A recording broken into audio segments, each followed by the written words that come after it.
It's Quinn and Cantera on Pix 106. 1-800-LAW-1010, 1-800-LAW-1010.com. It's Paul Harding from Martin Harding Mazzotti.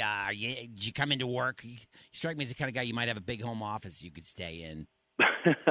Well, we did something unprecedented this morning. Yesterday at about 2 o'clock, we decided we're actually closing our office. We've never closed our office for a storm. We've never even really got close to doing that. We've had some early arrivals, early departures, late arrivals, early departures. So, yeah, we're closed. Snow day, bringing back the snow day. Yeah, man. Same here. They closed here for the first time, and I don't know, since we've been here, Kristen closed the office. That never happens.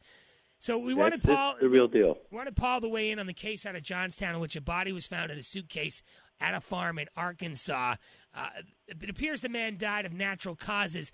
I don't know. There's so many questions here. Like, how do you legally get a dead body to Arkansas? Yeah, right. Maybe that was his dying wish.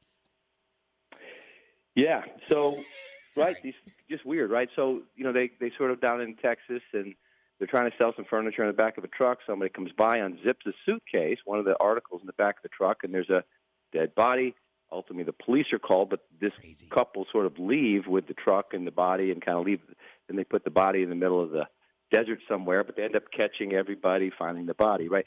So they're finding right now that the body, it was probably natural causes, looks like natural causes, and they just put the corpse in the back of a truck, drove it to Arkansas, and now they are charged with a felony, and it's called abusing a corpse. Okay. So clearly but it appears that this was going to be some kind of like fraud where they wanted to get rid of the body and keep collecting this guy's checks. Oh, I didn't think about that. That's what they were doing, right? Is that what they did, Paul?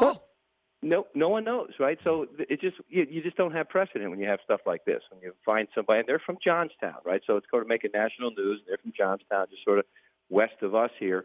All that stuff comes to mind. Are they in a situation where they're attempting to do some criminal action, or to the point that was just said, maybe his dying wish was to end up in Texas, and they're sort of on their way to Texas, and never made it to Texas. Where do you want me to drive your body? If you go first. I don't want to ride with you while I'm living. No, come on. I'll throw you in there. I'll strap you in. You want to go to the Redwoods? Where do you want to go up to Adirondack Park? My guess is, Paul, the only people that can actually move a body are like licensed, morticians or whatever they're called, right?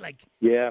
It's true, and in fact, we had sort of a law around here until 2005. Governor Cuomo put this thing called concealing or improperly disposing of a body, which became a felony. Prior to that, there were just these laws that dealt with funeral directors and funeral parlor workers. So, laws start following bizarre behavior, and I think this qualifies. Well, if I'm taking a body across state lines or out on the highway, and I get in a car accident, and maybe I got a couple pops in me or something, I'm up for murder or manslaughter because they're not going to know that guy was already dead, right? No, the autopsy can tell. Oh, they can tell. All right. Okay. Well, sure. What if I put a body in front of a gunshot, and then I could be charged with murder? It's there for silly reasons to protect people. That law, right? Yeah, it is, and here you've got the law again being charged in Arkansas, right? So now, what did they do wrong here in New York? Because they left from New York with the body. I guess it was someone that they were caretaking. It's an 80-year-old gentleman, I guess, and so more charges could follow here. They crossing state lines with a dead body. Is that a charge? We'll have to see where it goes. But right now, it's like you can just imagine these phone calls going into these police departments, and they're just kind of scratching their heads going, what do we do with this? Yeah. All right, so real quickly here, Paul, what can happen? These people don't go to jail for this, do they? Well, they could go to jail for this. And so, you've got this felony, and I don't know if they have records. They've done stuff in the past. If it turns out that it really was kind of a dying wish, let's take the sentimental piece in this and just say that, they find some document where he said, guys, just, drive me. I've always wanted to go to Dallas, and I want to be buried in Dallas, and they just didn't want to pay. It's expensive to move a body around. Well, they're in Arkansas, but maybe they're just on their way, right? I can't imagine anybody's dying wish to go to. Maybe it is dying wish to go to Arkansas. So, but ultimately here, that would be kind of you look at it and you say, oh, okay, they just not the best way to do it. They couldn't afford. The air transportation or proper transportation, probably a couple $1,000. Put them in the car. Paul, you're too nice. They were getting rid of the body so they could collect the checks. Oh, man. You're too nice, Paul. Oh, come on, Let's dude. do a follow-up I know you this. have a plan for what you want to be done with your body, and what if that plan is impossible to do? I feel like these were caretakers because they were also neighbors that were taking advantage of this guy. Did they look shifty? Because if they looked at shifty, then I would think the same That's thing. open to interpretation. Yeah, well, I think that if they look shifty is a good All right, way. so I think bottom line here is if don't leave the body alone, right? Leave it alone. Call somebody call immediately. The fact that we Yeah. have to say that is hilarious.